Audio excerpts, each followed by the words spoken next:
Oke teman-teman, selamat datang di channel saya. Pada video kali ini saya akan berbicara mengenai inti pemikiran dari John Locke. John Locke seperti yang kita ketahui bahwa dia adalah salah satu filsuf yang paling berpengaruh dalam tradisi empirisme dan liberalisme klasik. Nah, pemikiran dari John Locke ini mengilhami banyak aspek fundamental dari filsafat modern, termasuk teori pengetahuan, kemudian filsafat politik dan pandangan tentang hak asasi manusia. Tulisan Locke, terutama dua risalah pemerintah dan esai tentang pemahaman manusia, telah memberikan kontribusi yang signifikan terhadap pengembangan konsep-konsep seperti hak alamiah, kemudian kebebasan individu, dan pemerintah yang bertanggung jawab kepada warga negara atau warganya. Nah, pada kesempatan ini sekali lagi saya akan mengupas secara garis besar saja inti pemikiran dari Locke dengan memfokuskan pada teori pengetahuan, filsafat politik, dan pengaruhnya terhadap perkembangan demokrasi modern. Nah, Locke ini adalah seorang empiris, yang berarti bahwa ia percaya semua pengetahuan itu berasal dari pengalaman. Dalam karyanya tadi, An Essay Concerning Human Understanding, Locke itu menolak teori ide bawaan yang diusung oleh para rasionalis seperti René Descartes. Nah, terkait dengan René Descartes ini saya sudah bahas di video sebelumnya. Jadi ia berpendapat bahwa manusia itu dilahirkan dengan pengetahuan tertentu, dan sebaliknya. René Descartes itu dia mengatakan bahwa manusia itu dilahirkan dengan pengetahuan tertentu, dan Locke ini memandangnya dengan sebaliknya. Dia mengungkapkan bahwa pemikiran pada saat lahir adalah seperti tabula rasa atau papan kosong yang kemudian diisi melalui pengalaman. Nah, Locke membedakan dua jenis pengalaman, yaitu sensation atau sensasi dan reflection atau refleksi. Sensasi ini berasal dari pengalaman yang berasal dari indera kita yang berhubungan langsung dengan dunia luar, sementara refleksi adalah pengalaman internal yang berhubungan dengan proses mental kita sendiri, seperti berpikir dan merasakan. Nah, dari dua sumber ini kita pada akhirnya memperoleh ide-ide sederhana yang kemudian dapat dikombinasikan menjadi ide-ide yang kompleks. Dari teori tentang ide, Locke kemudian mengklaim bahwa semua pengetahuan kita itu dibangun dari ide-ide sederhana yang diperoleh melalui sensasi dan refleksi. Nah, ide-ide sederhana ini kemudian digabungkan dan dibentuk menjadi ide-ide yang kompleks melalui tiga proses dasar, yaitu kombinasi, itu mengkombinasikan ide untuk membentuk ide baru. Kemudian komparasi, yaitu membandingkan ide-ide untuk mengidentifikasi kesamaan dan perbedaan. Dan yang berikutnya itu abstraksi, atau mengabstraksikan elemen umum dari ide-ide untuk membentuk konsep yang umum. Misalnya ide tentang apel. Jadi, ide tentang apel itu dapat dibangun dari ide-ide sederhana seperti warna apel, kemudian bentuk bulat, rasanya manis, yang diperoleh melalui pengalaman sensoris. Nah, dalam teori pengetahuan, Locke juga berbicara tentang konsep kualitas primer dan kualitas sekunder. Nah, kualitas primer adalah sifat yang melekat pada benda itu sendiri, seperti buruk, kemudian bentuk, ya, seperti bentuk, ukuran, kemudian gerakan, dan yang tidak bergantung pada persepsi kita. Nah, sementara kualitas sekunder adalah sifat yang dihasilkan dari interaksi antara benda dan indera kita, seperti warna, suara, dan rasa. Nah, Locke kemudian berpendapat bahwa pengetahuan kita tentang dunia itu didasarkan pada pemahaman kualitas primer, sementara kualitas sekunder itu lebih subjektif dan bisa berbeda antara individu. Locke juga dikenal karena kontribusinya dalam filsafat politik, terutama konsep tentang hak alamiah dan kontrak sosial. Dalam dua risalah dari pemerintahan, Locke itu menentang pandangan absolutisme dan pembenaran ilahi untuk kekuasaan monarki yang diusung oleh Thomas Hobbes dan para pendukung monarki absolut lainnya. Locke ini berargumen bahwa manusia itu pada dasarnya memiliki hak alamiah yang tidak bisa dicabut, termasuk hak atas kehidupan, kebebasan, dan juga harta benda. Nah, Locke ini menggabungkan argumen dari keadaan alamiah, state of nature, suatu kondisi hipotesis di mana tidak ada pemerintahan yang terorganisir dan orang yang hidup berdasarkan hukum alam. Dalam keadaan alamiah ini, semua orang itu memiliki hak yang sama dan kebebasan yang setara, tetapi juga menghadapi risiko konflik karena tidak ada otoritas yang menegakkan hukum.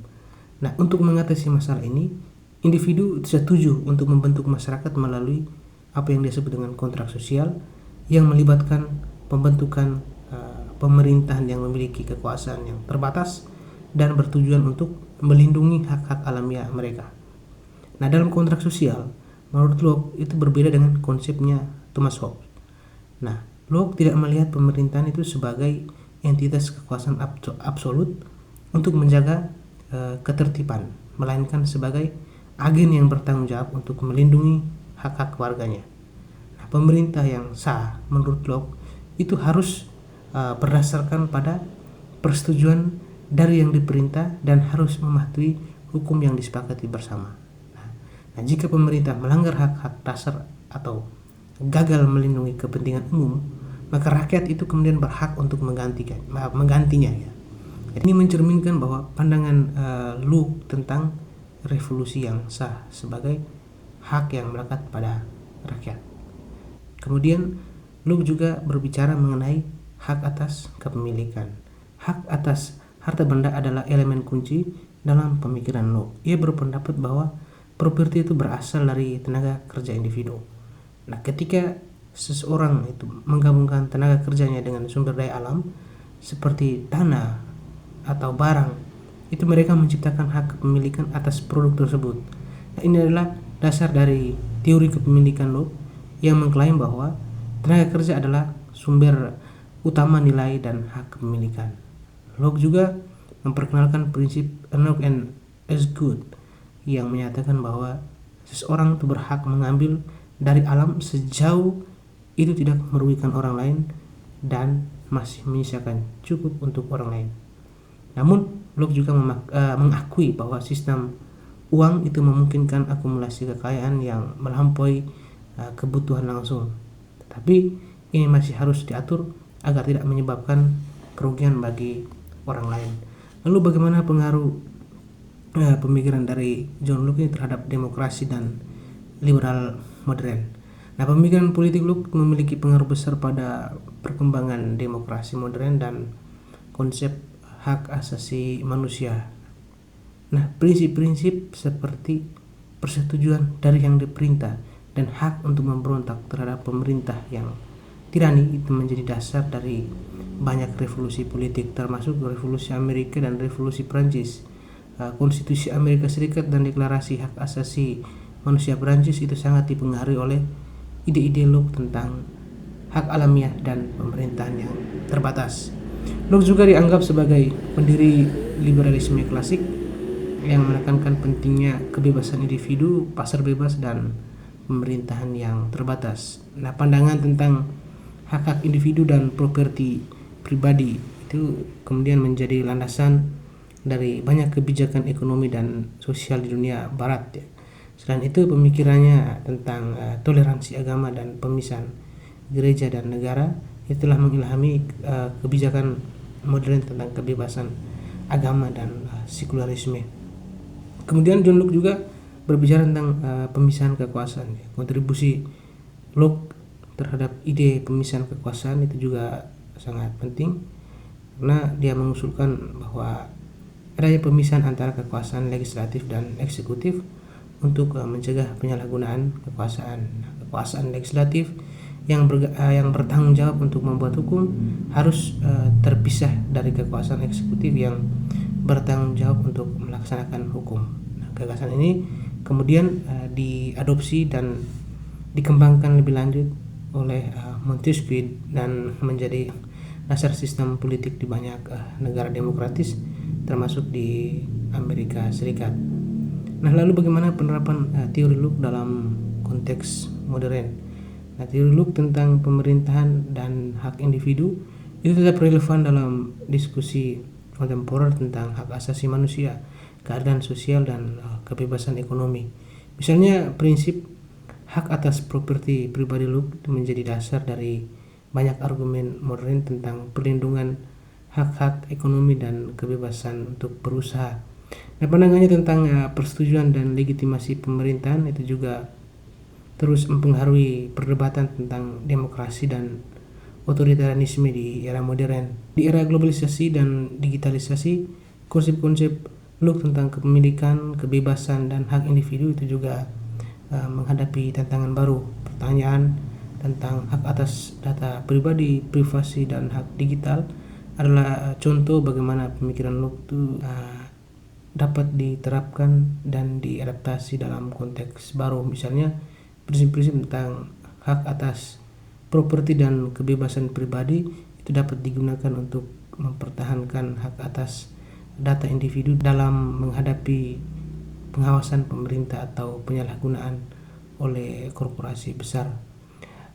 Walaupun demikian, ada pun yang mengkritik atau ada kritik terhadap pemikiran Locke. Jadi meskipun sangat berpengaruh, pemikiran Locke juga mendapat kritik. Beberapa kritikus itu berpendapat bahwa pandangannya tentang kepemilikan dan kontrak sosial itu tidak memperhitungkan sepenuhnya ketidaksetaraan ekonomi dan sosial.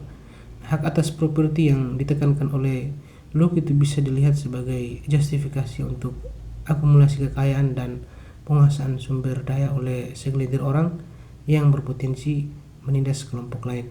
Nah, selain itu juga teori Locke tentang keadaan alamiah dan kontrak sosial itu sering dianggap terlalu idealis dan tidak realistis karena tidak sepenuhnya menggambarkan kerumitan hubungan sosial dan kekuasaan dalam masyarakat yang sebenarnya.